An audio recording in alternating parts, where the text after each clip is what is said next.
Hello friend, मैं से कहते शाम जीएच नॉलेज प्रो में आप सभी का फिर से स्वागत करता हूं। तो दोस्तों, काफ़ी दिन से कमेंट आ रहा था कि सर जो है गद्य पाठ विधि, पद्य पाठ विधि और व्याकरण पाठ विधि पे जो है एक वीडियो बनाया जाए। तो आज मैंने ये प्रस्तुत किया है जो गद्य पाठ, पद्य पाठ और व्याकरण पाठ विधि, जो तीनों का सिर्फ एक ही वीडियो में आप कैसे आसान तरीके से समझ पाएँ वो समझाने की मैं कोशिश करूँगा। बस वीडियो से जो है लास्ट तक जुड़े रहें। और वीडियो में लाइक बहुत कम आ रहे हैं, आप लोगों का प्यार जरूर मिलना चाहिए। तो देखिए, गद्य पाठ, पद्य पाठ और व्याकरण पाठ, इससे जो है हम अगर देखते हैं प्रीवियस OSSTT क्वेश्चन, इससे हर साल जो है पर ईयर 2016, 2018 और 2019 जो 3 बार OSSTT एग्ज़ाम हुआ है, तीन प्रश्न आए हैं। गद्य पाठ विधि से 1 प्रश्न, पद्य पाठ विधि से 1 प्रश्न और व्याकरण पाठ विधि से 1 प्रश्न। तो अगर इसको समझाया जाए ज़्यादा डिस्क्राइब करके तो बहुत लंबा वीडियो होगा। मैं बस आपको OSSTT में जो OSSTT एग्ज़ाम में जो भी आ रहे प्रश्न, बस उसी तरह का मैं जो है आपको समझाने का कोशिश कर रहा हूँ, ठीक है। तो इसमें सामान्य उद्देश्य, विशिष्ट उद्देश्य, ये बहुत सारा बहुत लंबा है। लेसन प्लान आपने जो BHED किया होगा, हिंदी में जो BD किया होगा, उस पर जब लेसन प्लान आप लिखे होंगे, लिखे तो श्योर होंगे, तो देखे होंगे कि कितना लंबा लेसन प्लान बनता है। बस उसको जो है हमें शॉर्ट में समझना है, ठीक है। तो शॉर्ट में समझने के लिए मैंने ये नोट्स बनाया है और आप एक बार वीडियो देखिए, उम्मीद करता हूँ आपको कोई भी डाउट नहीं होगा। और उसके साथ मैं प्रीवियस 2016, 2018, 2019 से 19 एग्ज़ाम में जो भी क्वेश्चन आया है इसके अंतर्गत उसको भी जरूर डिस्कस करूँगा। तो चलिए शुरू करते हैं। गद्य पाठ, पद्य पाठ, व्याकरण पाठ विधि। तो हर पाठ विधि में, और एक चीज़ बता दूं, इंस्टाग्राम पे मैंने प्रीवियस वीडियो में बोला था कि बहुत कम प्यार मिल रहा है आपको, तो मेरा इंस्टा ID है SKEhtesham.babu। इंस्टाग्राम पे ज़रूर फॉलो करें। तो वीडियो को लाइक, कमेंट बनता है। आपको कोई भी डाउट हो आप मुझे पूछ सकते हैं, ठीक है। तो देखिए, गद्य पाठ हो, यहाँ पर पहले इस टेबल को समझिए। ए है सोपान, हर पाठ का 5 सोपान है, ठीक है। तो अब जो लेसन प्लान लिख रहे हैं 5E मॉडल में वो अलग है, लेकिन क्वेश्चन जो आता है वो इसी मॉडल से पूछा जाता है। अभी जो 5E मॉडल से क्वेश्चन नहीं पूछा जाता। तो एक गद्य पाठ, पद्य पाठ या व्याकरण पाठ जो भी हो, उसके सोपान जो है 5 होते हैं। और शिक्षण विधि, 2 चीज़ को याद रखना है, ठीक है। आप लेसन प्लान पे आपको याद होगा श्यामपट्ट कार्य, विषय आदि लिखते थे, लेकिन एग्जाम में जो प्रश्न आता है वो श्यामपट्ट कार्य से नहीं आता, वो आता है सोपान से और शिक्षण विधि से। क्लियर। तो गद्य पाठ का भी 5 सोपान है, पद्य पाठ का भी 5 सोपान है, व्याकरण पाठ विधि का भी 5 सोपान है। वो 5 सोपान को याद रखिए, आप नोट्स करते चलिए, ठीक है। प्रस्तावना, उद्देश्य कथन, प्रस्तुतिकरण, पुनरावृत्ति, प्रयोग, 5 सोपान है, ठीक है, किसी भी पाठ का। और यहाँ रहा शिक्षण विधि, और ये रहा गद्य पाठ का शिक्षण विधि, पद्य पाठ का शिक्षण विधि और व्याकरण पाठ का शिक्षण विधि, ठीक है। तो आपके लिए मैंने नोट्स कुछ तैयार किए हैं। आपको अंत में स्क्रीन पर दिखाऊंगा कि प्रीवियस 3 साल जो OSSTT एग्ज़ाम हुआ है उसमें से कौन सा क्वेश्चन आया था इस विधि से। पहले इसको समझने की कोशिश किए। उम्मीद करता हूँ आप सब BD किए हैं तो इसके बारे में आपको जानकारी होगी। बस जो है आपकी जानकारी को बोलते हैं ना, जब थोड़ा दिन जो है छुरी रख दो उसमें जंग सा आ जाता है, फिर उसे थोड़ा घस दो फिर तेज हो जाता है। तो ऐसे ही आपको जानकारी तो है ही, बस थोड़ा भूल चुके हैं और फिर से इसे देखिए, फिर से फटाफट जो है आपको याद आ जाएगा। और एक चीज़, आप मेरा वीडियो कहाँ से देख रहे हैं, अपने डिस्ट्रिक्ट का नाम जरूर कमेंट बॉक्स पे बताएं, मुझे भी पता लगे कि कहाँ से मेरा वीडियो आप लोग देख रहे हैं, कहाँ से मुझे इतना जो है आप लोगों का व्यूज़, आप लोगों का प्यार मिल रहा है। मेरा जो है नया चैनल है, आपको सपोर्ट तो बनता है, शेयर जरूर वीडियो करें। तो देखिए, सोपान, प्रस्तावना, उद्देश्य कथन, प्रस्तुतिकरण, पुनरावृत्ति, प्रयोग, ये जो है 5 सोपान है। आप लाइन टू लाइन, कभी कभी प्रश्न पूछता है कि गद्य पाठ विधि में उद्देश्य कथन के बाद कौन सा सोपान आता है, ठीक है। हर पाठ विधि का, विधि यहाँ लिखा है, हर पाठ का सोपान यही है। कभी कभी पूछता है कि अंतिम सोपान कौन सा होता है, पूछ लेगा व्याकरण पाठ विधि में अंतिम सोपान कौन सा होता है। आप सोचेंगे व्याकरण पाठ में अंतिम सोपान क्या था। सब में अंतिम सोपान प्रयोग होता है, सब में स्टार्टिंग में प्रस्तावना आता है। तो ये सोपान जो है इसे याद रख लेना, प्रस्तावना, उद्देश्य कथन, प्रस्तुतिकरण, पुनरावृत्ति और प्रयोग, ये जो है 5 सोपान, ये बिट टू बिट आपको याद रखना है। तो चलिए शुरू करते हैं। सबसे पहले गद्य पाठ विधि। तो गद्य पाठ विधि में प्रस्तावना, इस सोपान में देखिए कौन से सोपान में क्या आता है वो समझने की कोशिश करते हैं। गद्य पाठ विधि में प्रस्तावना 5 सोपान है, लेकिन शिक्षण विधि बहुत सारी है। ये है शिक्षण विधि, लिखा हूं शिक्षण विधि, ये है गद्य पाठ शिक्षण विधि, ये है पद्य पाठ शिक्षण विधि और ये है व्याकरण पाठ शिक्षण विधि।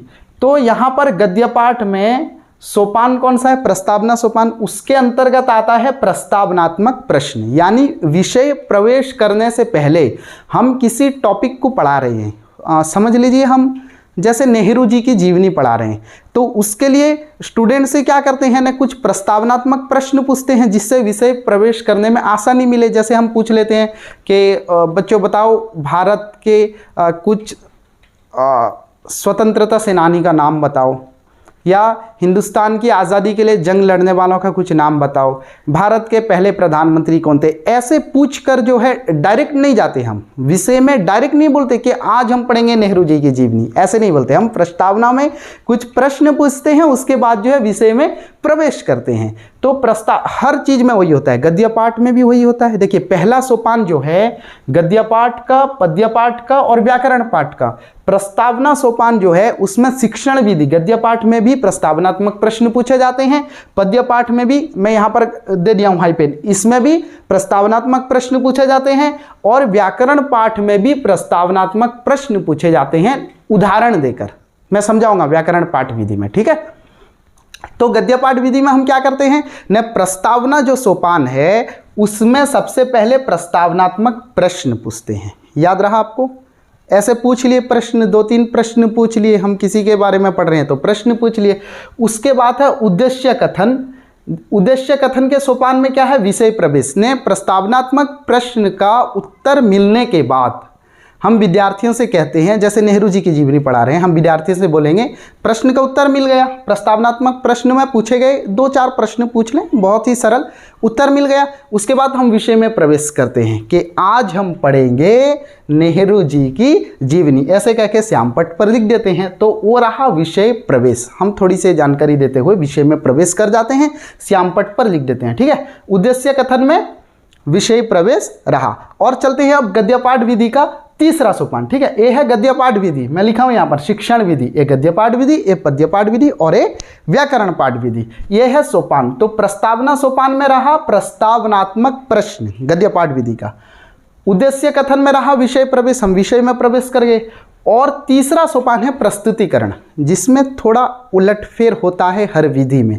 देखिए गद्य पाठ विधि में प्रस्तावना के सोपान में प्रस्तावनात्मक प्रश्न है, पद्य पाठ विधि में भी प्रस्तावना के सोपान में प्रस्तावनात्मक प्रश्न है, व्याकरण पाठ विधि में भी प्रस्तावना के सोपान में प्रस्तावनात्मक प्रश्न है।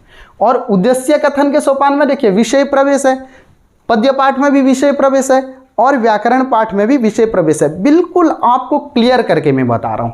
और प्रस्तुतिकरण में थोड़ा उलटफेर है, इसे याद रखने की नहीं जरूरत है। तो प्रस्तुतिकरण में हम प्रवेश कर गए, कहां पर? विषय में प्रवेश कर चुके हैं। अब वहां पर शिक्षण विधि क्या है ना, आदर्श वाचन। सबसे पहले हमें आदर्श वाचन करना है। और वाचन करते समय किस चीज़ का ध्यान रखना चाहिए कि कैसे हमारे उच्चारण ठीक हो, तान अनुतान आदि, यानी अच्छी तरह से वाचन करना है, क्योंकि हम टीचर हैं, ठीक है। आप भी टीचर बनने वाले हैं। तो यहाँ पर पाठ विधि मतलब आप प्रैक्टिस टीचिंग दिए होंगे, वहाँ टीचर बन के गए होंगे। तो हम ऐसा पढ़ें बच्चों को जैसे एक एक वर्ड समझ में आ जाए, ठीक है। एक एक चीज क्लियर, बच्चे क्लियर सुने, क्लियर समझें एक एक चीज को। तो सही तान अनुतान जो है होना चाहिए। तो सबसे पहले विषय प्रवेश करने के बाद प्रस्तावनात्मक प्रश्न पूछे। हो सकता है थोड़ा वीडियो लंबा हो जाए, आप लोग जो है पेशेंस रखिए। प्रस्तावनात्मक प्रश्न पूछ लिए, किस पाठ विधि के विषय में पढ़ रहे हैं, ध्यान इधर उधर मत रखिए, वीडियो में रखिए और सीधा सीधा मुझसे कंटैक्ट, हाँ कंटैक्ट मतलब कमेंट बॉक्स पे पूछ सकते हैं। तो देखिए प्रस्तुतिकरण में क्या है, हाँ प्रस्तावनात्मक प्रश्न में, प्रस्तावना में हम प्रस्तावनात्मक प्रश्न पूछे, फिर विषय में प्रवेश कर गए। विषय में प्रवेश करने के बाद आ गया तीसरा सोपान प्रस्तुतिकरण। तो प्रस्तुतिकरण में सबसे पहले आदर्श वाचन, हम जो है जिस टॉपिक को पढ़ाने जा रहे हैं बच्चों को उसका वाचन हम करेंगे। जैसे कोई भी टॉपिक को पढ़ाने जा रहे हैं उसका वाचन हम करेंगे, यानी उसको पढ़ेंगे। से टॉपिक को आमे निजे पढ़ीबा, तो उसे बोलते हैं आदर्श वाचन। फिर जो है उसके बाद क्या करेंगे न अनुकरण वाचन, इसे आदर्श अनुकरण वाचन भी कहते हैं और कहीं कहीं पर इसको अनुवाचन भी कहा जाता है, याद रखना, ठीक है। आप नोट्स लिखते हैं तो लिखते चलिए। आदर्श वाचन हम पढ़ दिए, उसके बाद कौन पढ़ेंगे, हमारे स्टूडेंट पढ़ेंगे, तो उसे बोलते हैं आदर्श अनुकरण वाचन, कहीं कहीं पर अनुवाचन भी कहते हैं, ठीक है। हम पढ़ लिए, बच्चों से भी पढ़ा लिए, एक एक करके सबसे पढ़ा लिए। उसके बाद है बोध ज्ञान प्रश्न। बोध ज्ञान प्रश्न में हमें क्या करना है, सिंपल क्वेश्चन पूछना है, क्योंकि हम पढ़े, बच्चे भी पढ़ लिए, अब उससे क्या बोध हुआ है, बच्चे उससे थोड़ा बहुत क्या समझ लिए हैं, इसलिए बोध ज्ञान प्रश्न पूछें, पाठ्यांश से उनको क्या बोध हुआ है। यानी बहुत सिंपल क्वेश्चन पूछना है, कहाँ पर, बोध ज्ञान प्रश्न में 2-4 क्वेश्चन पूछना है। बोध ज्ञान प्रश्न के बाद क्या करना है न पाठ्य बिंदु स्पष्टीकरण। देखिए ये प्रस्तुतिकरण के सोपान में है, ये सारा चीज प्रस्तुतिकरण के सोपान के अंतर्गत है। पाठ्य बिंदु स्पष्टीकरण, तो पाठ्य बिंदु स्पष्टीकरण में जैसे हम गद्य पाठ पढ़ा रहे हैं तो उसमें कुछ शब्द निवारण होते हैं, ठीक है, कुछ डिफिकल्ट वर्ड होता है। आप तो क्लास में डिफिकल्ट वर्ड कभी मत बोलना है, इससे बोलना कि न्यू वर्ड है, ये नया शब्द है, ठीक है। तो कुछ नए शब्द होते हैं, उसको निवारण करने हैं। और पाठ्य बिंदु स्पष्टीकरण में उसको जो शब्द समझ में ना आए उसे बताना है, जो सेंटेंस विद्यार्थी ना समझ पा रहे हैं उसको बताना है। तो एक तरह से स्पष्ट कर देना है। आप 2 पैराग्राफ पढ़ाए हैं, 2 पैराग्राफ को स्पष्ट रूप से बच्चों को समझा देना, ये क्या चीज़ है न पाठ्य बिंदु स्पष्टीकरण।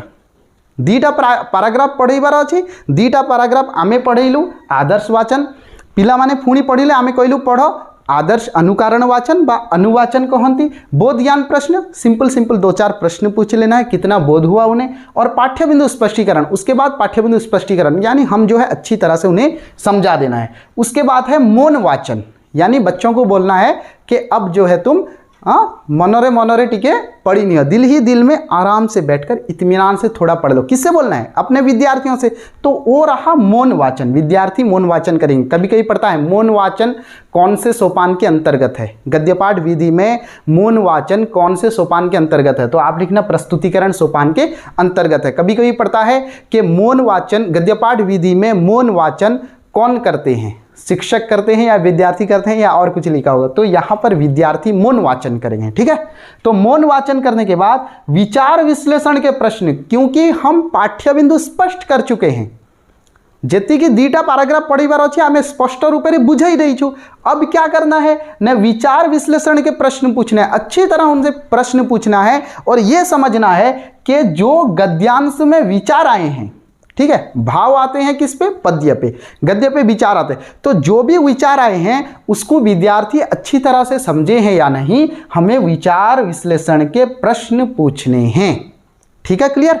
ये रहा प्रस्तुतिकरण सोपान, प्रस्तुतिकरण सोपान के अंतर्गत इतना रहा। फिर रहा उसके आगे पुनरावृत्ति, पुनरावृत्ति समझ रहे हैं, यानी एक कंप्लीट हो गया 1 टाइप। फिर जो है और थोड़ा से हम देख लेते हैं पुनरावृत्ति में सारांश कथन बोल देंगे। समझ लो 2 पैराग्राफ पे आप ऐसा मानते चलिए 2 पैराग्राफ पे 20-25 लाइन है, तो सारांश कथन कितने में बताना है, 2-4 लाइन में। जैसे एक एग्जाम्पल ले लीजिए आप, हाँ आप फिल्म देखते हैं, ठीक है, देखते हैं ना, हाँ हर कोई देखते हैं अक्सर, हाँ। तो आप फिल्म देखते हैं, कितने घंटे का होता है, 2 घंटा, 2.5 घंटा, 3 घंटे का होता है। आपसे मैं पूछ लूँ अच्छा वो फिल्म जो है थोड़ा बताइए तो उस पर कहानी क्या था, तो आप कैसे बताएंगे, 3 घंटा बताएंगे कि सर ऐसा हुआ, हीरो ऐसा आ रहा था, ऐसा आप क्या करते हैं उसको, हाँ बहुत सारे होते हैं, डांस होता है, फाइट होता है, आप फाइट पे क्या कंटिन्यू बताते होंगे कि इसने मुक्का मारा, उसने चांटा दिया, ऐसा तो नहीं हो सकता। आप उस 3 घंटे के फिल्म को कितना देर में बता देते हैं, 5-10 मिनट में बता देते हैं। इसे बोलते हैं सारांश कथन। क्लियर, आसान तरीके से समझ गए ना, हाँ इसे बोलते हैं सारांश कथन। अगर आपसे कोई पूछ लेता है क्या हुआ ना, वो ऐसा हीरो था, ऐसा हुआ और हीरोइन को लेकर भाग गए अंत में, तो यह जो है सारांश कथन क्या होता है नहीं, जैसे 20-25 लाइन है, हम उसको 2-3 लाइन में उसका सारांश समझा देते हैं कि मेन पॉइंट मुद्दा जो है इसमें क्या है, वो है सारांश कथन। किस सोपान पे होता है, पुनरावृत्ति सोपान पे होता है। देखिए आप एक एक चीज समझिए, सिर्फ इसको अगर रट्टा मार देंगे, क्वेश्चन थोड़ा सा घुमाकर डाल दिया, आपका ये भी जो है घूमने लगेगा धीरे धीरे, तो इसलिए आप इसको थोड़ा समझ लीजिए। तो यहाँ पर जो है सारांश कथन, तो पुनरावृत्ति में क्या होता है, हम फिर से एक बार सारांश बता देते हैं। पहले तो विचार विश्लेषण किए थे, कहाँ गया यहाँ पर, सॉरी, पाठ्य बिंदु स्पष्टीकरण किए थे, स्पष्ट रूप से सब कुछ समझा दिए थे। यहाँ पर सारांश कथन यानी विद्यार्थियों को और थोड़ा से सारांश बता देते हैं। फिर क्या होता है ना, अधिगम मूल्यांकन के प्रश्न, यहाँ पर उनका मूल्यांकन किया जाता है। अधिगम यानी कितना पढ़े, कितना समझे, ठीक है। अधिगम यानी कितना समझ पाए, पाठ को कितना एक्सेप्ट कर पाए। अधिगम मूल्यांकन के प्रश्न यानी उनका मूल्यांकन करना है, ठीक है, कितना समझ पाए इस चीज का उनका टेस्ट लेना है, अधिगम मूल्यांकन के प्रश्न। तो कुछ अधिगम मूल्यांकन के प्रश्न पूछते हैं। कभी कभी प्रश्न आता है कि अधिगम मूल्यांकन के प्रश्न गद्यपाठ विधि में किस सोपान पर पूछा जाता है, तो किस सोपान पर, पुनरावृत्ति सोपान पर पूछा जाता है। या फिर होगा कि पुनरावृत्ति सोपान पर कौन सा प्रश्न पूछा जाता है, तो कौन सा प्रश्न, आप बोध ज्ञान प्रश्न मत लिख देना, ठीक है, आप विचार विश्लेषण के प्रश्न मत लिख देना। पुनरावृत्ति के सोपान पर क्या पूछा जाता है ना, अधिगम मूल्यांकन का प्रश्न पूछा जाता है। फिर अंतिम सोपान है प्रयोग। कौन सा पढ़ रहे हैं, अभी गद्यपाठ विधि पढ़ रहे हैं, ठीक है। फिर अंतिम सोपान है प्रयोग। प्रयोग में क्या आता है ना, कक्षा कार्य और गृह कार्य। कक्षा कार्य यानी हम वहीं पर कुछ कार्य करा देते हैं, कुछ दे देंगे, फिल इन द ब्लैंक के रिक्त स्थान की पूर्ति कीजिए, या फिर मैचिंग दे देते हैं, कौस्तंभ खौस्तंभ होता है, ऐसे 2-4 प्रश्न 8-10 करा देते हैं, वो है कक्षा कार्य। फिर उसके बाद गृह कार्य देते हैं कि आपका कोर्स ये जो है टॉपिक कंप्लीट हो गया, आप अनुशीलनी करके लाइए। या फिर जो है अगर टॉपिक कंप्लीट ना हुआ है तो 8-10 ऐसे प्रश्न दे देते हैं, 2-4 प्रश्न दे देते हैं कि इसे कल करके लाना, तो ये है गृह कार्य, ठीक है। उम्मीद करता हूं आपको गद्यपाठ विधि सब कुछ समझ में आया होगा, ठीक है। कुछ भी डाउट हो तो मुझे कमेंट बॉक्स पर जरूर पूछना और वीडियो को अपने दोस्तों के साथ जरूर शेयर करना। तो यहां पर कक्षा कार्य और गृह कार्य, उम्मीद करता हूं ये सोपान समझ में आ गया। 5 सोपान गद्यपाठ विधि में कौन से सोपान पे क्या होता है, क्लियर।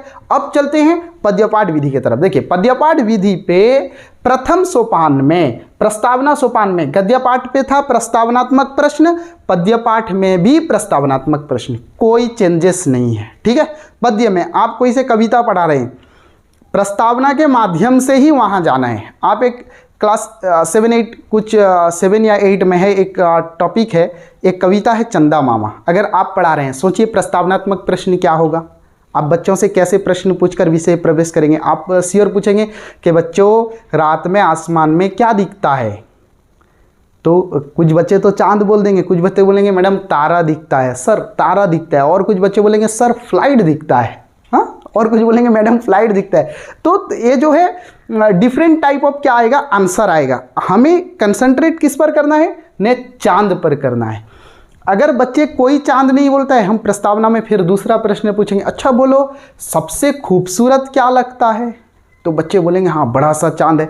तो ऐसे जो है छोटा छोटा प्रस्तावनात्मक प्रश्न पूछकर हमें विषय में आना है। तो पद्यपाठ विधि में, गद्यपाठ विधि में प्रस्तावना के सोपान में क्या पूछा जाता था, प्रस्तावनात्मक प्रश्न। पद्यपाठ विधि में वही सेम है, प्रस्तावना के सोपान में प्रस्तावनात्मक प्रश्न पूछे जाते हैं। और उसके बाद रहा उद्देश्य कथन। इस सोपान में गद्यपाठ विधि में था विषय प्रवेश, यहाँ भी सेम, हम प्रस्तावनात्मक प्रश्न पूछने के बाद कहाँ प्रवेश कर जाएंगे, विषय में प्रवेश कर जाएंगे। जैसे हमें आ गया चांद, हम बोलेंगे चांद में कभी बचपन में लोरी सुने हो, माँ चांद को क्या कहती है, ती बच्चे चांद को क्या कर कर पुकारते, बच्चे बोल देंगे चंदा मामा, कोई ना कोई बोल देगा। तो यहाँ से हम जो है विषय प्रवेश कर गए, हम लिख देंगे आज हम पढ़ेंगे चंदा मामा, ऐसे लिखकर विषय में प्रवेश कर गए। कहां पर, पद्यपाठ विधि में। किस सोपान पर विषय प्रवेश किए न, उद्देश्य कथन पे हम विषय प्रवेश कर गए। उसके बाद क्या है, हमें जो है सस्वर वाचन करना है। एक चीज याद रखना, आदर्श वाचन गद्यपाठ पे, पद्यपाठ पे क्या होता है, सस्वर वाचन करना है। यानी हम इसे जो है गीत टाइप का गाकर बोलते हैं। थोड़ा बहुत नॉइस आपको वीडियो में शायद दिक्कत करता होगा, क्योंकि बारिश हो रही है तो थोड़ा बहुत नॉइस आ रहा है मुझे, कुछ आपको शायद दिक्कत करता होगा। मैं जब वीडियो एडिट करूंगा तब मुझे पता चलेगा नॉइस आ रहा है, ठीक है। बारिश हो रही है, थोड़ा बहुत एडजस्ट कर दीजिए। बारिश देखिए, और एक चीज़, बढ़िया चीज़ याद रखिए, बारिश स्त्रीलिंग शब्द है, पानी पुल्लिंग शब्द है, याद रखना। कभी कभी क्वेश्चन पूछ देता है, ठीक है, हम जो है फटाफट में इधर उधर के लिख देंगे, लेकिन बारिश जो है स्त्रीलिंग शब्द है, पानी जो है पुल्लिंग शब्द है, आँख जो है स्त्रीलिंग शब्द है, नयन स्त्रीलिंग शब्द है, नेत्र जो है पुल्लिंग शब्द है, ठीक है, आप इसे याद रखना। चिड़िया स्त्रीलिंग शब्द है, पक्षी पुल्लिंग शब्द है, ठीक है। पुस्तक स्त्रीलिंग शब्द है, किताब स्त्रीलिंग शब्द है, लेकिन ग्रंथ जो है पुल्लिंग शब्द है। ठीक है, आप लिंक का वीडियो देख लीजिए, पुल्लिंग शब्द स्त्रीलिंग शब्द का वीडियो OSSTT। अब ग्रामर का बहुत सारा वीडियो है, OSSTT हिंदी प्लेलिस्ट ही आप चेक कीजिए, मैंने प्लेलिस्ट को कन्वर्ट कर दिया है। OSSTT हिंदी प्लेलिस्ट के चेक कीजिए, आपको ग्रामर का बहुत सारा वीडियो मिल जाएगा। और उम्मीद करता हूँ एक एक चीज़ क्लियर होंगे, जो भी डाउट हो वीडियो पे पूछ सकते हैं। देखिए, तो यहाँ पर जो है प्रस्तावनात्मक प्रश्न गद्यपाठ विधि में भी था, पद्यपाठ विधि में भी है। उसके बाद उद्देश्य कथन में हम विषय प्रवेश कर गए। अब प्रस्तुतिकरण में गद्यपाठ विधि में क्या होता था? आदर्श वाचन। पद्यपाठ विधि में होगा सस्वर वाचन। ठीक है, सस्वर लिख दिया हूँ, वाचन लिख देना, सस्वर वाचन। क्योंकि यहाँ पर हम देखिए गद्य को जैसे पढ़ रहे थे, पद्य को तो ऐसे नहीं पढ़ेंगे, पद्य को जो है एक स्वर के साथ पढ़ेंगे, हाँ, जैसे गीत गाते हैं उस तरह पढ़ेंगे, तो इसे बोलते हैं सस्वर वाचन। और सस्वर वाचन करने के बाद, जैसे आदर्श वाचन करने के बाद क्या करते थे? विद्यार्थियों से आदर्श अनुकरण वाचन कराते थे। यहां पर सस्वर वाचन करने के बाद विद्यार्थियों से सस्वर अनुकरण वाचन कराना है। ठीक है, प्रस्तुतिकरण के सोपान में पद्यपाठ विधि में सस्वर वाचन के बाद सस्वर अनुकरण वाचन। ठीक है, कहीं कहीं पर लिखा होता है सस्वर अनुवाचन भी लिखा होता है। उसके बाद क्या है? भावबोध प्रश्न। इसमें पूछते थे क्या? अनुकरण वाचन के बाद बोध ज्ञान प्रश्न, इसके बाद भावबोध। इसमें पूछना है भावबोध, क्योंकि इस पे भावना होती है। कविता जो है रस होता है, भावना होती है, अलंकार होता है, तो इसलिए इस पे भावबोध प्रश्न पूछना। वही चीज कि कविता पढ़ने के बाद बच्चे कितना समझ पाए, बस सिंपल 2-3 क्वेश्चन पूछना है, भावबोध प्रश्न। तो भावबोध प्रश्न पूछने के बाद यहां पर क्या होता था ना, बोध ज्ञान प्रश्न के बाद पाठ्यबिंदु स्पष्टीकरण। यहां भी वही चीज करना है। कविता जो है रसपाठ है, तो रसपाठ को उसको स्पष्टीकरण कर देना है, यानी उसकी व्याख्या करके समझा देना है। फिर जो है उसके बाद फिर जो है क्या होता था ना, मौन वाचन। यहां भी वही करा देना है विद्यार्थियों से। समझाने के बाद क्या कर देना है, यहां पर कहीं कहीं पर सोपान पे क्या होता है ना, मौन वाचन की जगह क्या होता है ना, पुनः अनुवाचन भी होता है कहीं कहीं पर। ठीक है, आप क्लास देखकर अगर 6-7 स्टैंडर्ड पढ़ा रहे हैं तो यहाँ पर पुनः अनुवाचन, यानी फिर से एक बार उनसे जो है क्या कराना है, सस्वर अनुकरण वाचन कराना है। जब 9-10 पढ़ा रहे हैं तो यहाँ पर क्या होगा न, पाठ्यबिंदु स्पष्टीकरण के बाद मौन वाचन करा देना है। फिर उसके बाद क्या है न, भाव विश्लेषण के प्रश्न। यहाँ पर क्या था देखिए, मौन वाचन के बाद विचार विश्लेषण के प्रश्न, क्योंकि यहाँ पर गद्य पढ़ रहे थे तो विचार था, जो विचार स्पष्ट कर रहे थे वो विचार विश्लेषण के प्रश्न पूछा जाता था। यहाँ पर भाव विश्लेषण के प्रश्न, क्योंकि कविता पे भावना होती है, कविता नहीं लिखते। आप देखिए संध्या सुंदरी पढ़िए, प्रथम रश्मि पढ़िए, इसमें क्या होता था ने, भावना होता था। कवि संध्या रूपी सुंदरी, उसका जो है काले काले बाल, गोरे गोरे सॉरी क्या क्या है वो जो है घुंघराले बाल पे तारा गुंजा हुआ है। तो ऐसे अभिषेक, ऐसे अलंकार करके डाल देते हैं कविता पे। तो इसलिए कविता पे क्या होती है ना, भावना होती है। ठीक है, तो भाव विश्लेषण के प्रश्न देखिए, तो भाव विश्लेषण के प्रश्न पूछे जाते हैं कविता पे। कौन से सोपान पे ना, प्रस्तुतिकरण सोपान का अंतिम क्या होता है ना, भाव विश्लेषण के प्रश्न। क्लियर हो गए पद्यपाठ विधि। उसके बाद कौन सा सोपान है, पुनरावृत्ति। देखिए पुनरावृत्ति सोपान पे गद्यपाठ पे क्या था, सारांश कथन, अधिगम मूल्यांकन के प्रश्न। यहाँ भी वही चीज होगा, सारांश कथन, अधिगम मूल्यांकन के प्रश्न। हम कविता का सारांश जो है 1-2 मिनट में बोल दें, उसके बाद क्या करें न, अधिगम मूल्यांकन के प्रश्न। इसे समझा रही है कविता को पूरी तरह, और इस कविता को कितना समझ गए उसके लिए अधिगम मूल्यांकन के प्रश्न पूछ लेने हैं। और प्रयोग सोपान पे यहाँ पर क्या करना है, कक्षा कार्य और गृह कार्य कराना है। कक्षा कार्य गृह कार्य टास्क देना है, कक्षा कार्य वहीं करा देना है। कविता से कुछ प्रश्न लेकर कक्षा कार्य करा देना है, और यहां पर जो है क्या करा देना है ना, गृह कार्य उन्हें दे देना है। जो चीज वही था सेम प्रयोग सोपान पे कक्षा कार्य गृह कार्य, वो पद्यपाठ विधि पे भी सेम है। ठीक है, पुनरावृत्ति पे सारांश कथन, यहाँ पद्यपाठ विधि पे भी सारांश कथन, अधिगम मूल्यांकन के प्रश्न के हम तो विचार जो है, भाव जो है स्पष्ट रूप से समझा दिए, और विद्यार्थी जो है कितना समझे हैं उसको परीक्षण करने के लिए, मूल्यांकन करने के लिए अधिगम मूल्यांकन के प्रश्न यहाँ पूछते हैं। अब देखते हैं व्याकरण पाठ विधि। पहला क्या था सोपान, प्रस्तावना। गद्य पाठ में प्रस्तावनात्मक प्रश्न, पद्य पाठ में प्रस्तावनात्मक प्रश्न, व्याकरण में भी प्रस्तावनात्मक प्रश्न। और उदाहरण के माध्यम से हम यहाँ पूछ लेते थे, वहाँ लिखेंगे। जैसे हम पढ़ा रहे हैं, मान लीजिए संज्ञा पढ़ा रहे हैं, हम 2-3 सेंटेंस लिख देंगे। राम ने खाना खाया, हमारे घर के पास पर्वत है, भारत में गंगा बहती है। ठीक है, तो ऐसे लिख देंगे। जो जो संज्ञा है उसके नीचे अंडरलाइन कर देंगे।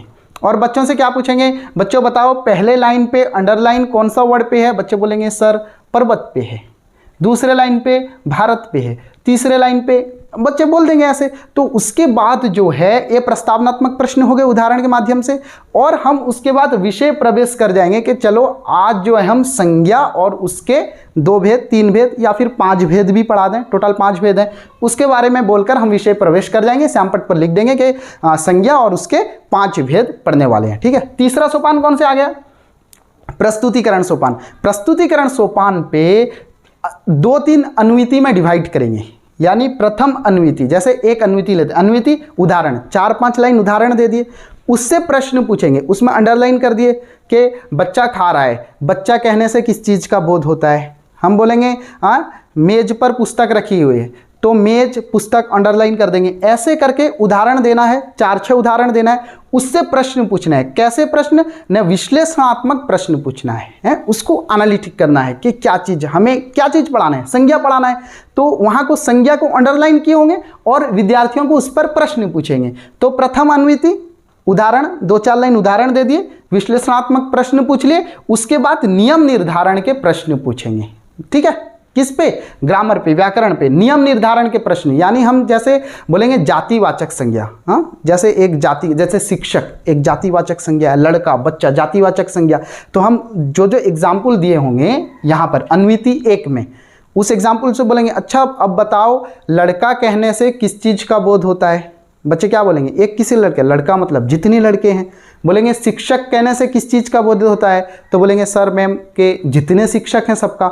तो हम वहाँ पर क्या करेंगे न, नियम निर्धारण के प्रश्न में बताएंगे कि जिस चीज़ से पूरे जाति का बोध होता है ना, उसे जातिवाचक संज्ञा कहते हैं। विश्लेषणात्मक प्रश्न में पूछेंगे और नियम निर्धारण के प्रश्न में ऐसे जो है बताया जाएगा। तो अनुवृत्ति 1 उदाहरण दिए, विश्लेषणात्मक प्रश्न पूछे, नियम निर्धारण के प्रश्न पूछे, और अपने विद्यार्थियों को देखकर एक अनुवृत्ति बनाए, 2 बनाए, 3 बनाए, 4 बनाए, ऐसे अनुवृत्ति बना दें, मिनिमम 3 अनुवृत्ति बना दें, ठीक है। तो ये प्रस्तुतिकरण सोपान में, ग्रामर व्याकरण में क्या रहा प्रस्तुतिकरण सोपान में कि अनुवृत्ति, विश्लेषणात्मक प्रश्न, नियम निर्धारण के प्रश्न। कभी कभी पड़ता है कि व्याकरण में प्रस्तुतिकरण सोपान पे कैसे प्रश्न पूछे जाते हैं, विश्लेषणात्मक प्रश्न पूछे जाते हैं, नियम निर्धारण के प्रश्न पूछे जाते हैं, ठीक है। और उसके बाद क्या आ गया सोपान? पुनरावृत्ति। पुनरावृत्ति में वही सेम चीज़ है, सारांश कथन, हम संज्ञा पढ़ा रहे हैं उसका थोड़ा सा सारांश कह दें, उसके बाद जो अधिगम मूल्यांकन के प्रश्न, यानी बच्चे संज्ञा को पूरी तरह से समझ पाए या नहीं उसका एक छोटा सा मूल्यांकन कर दें, परीक्षण कर दें, ठीक है।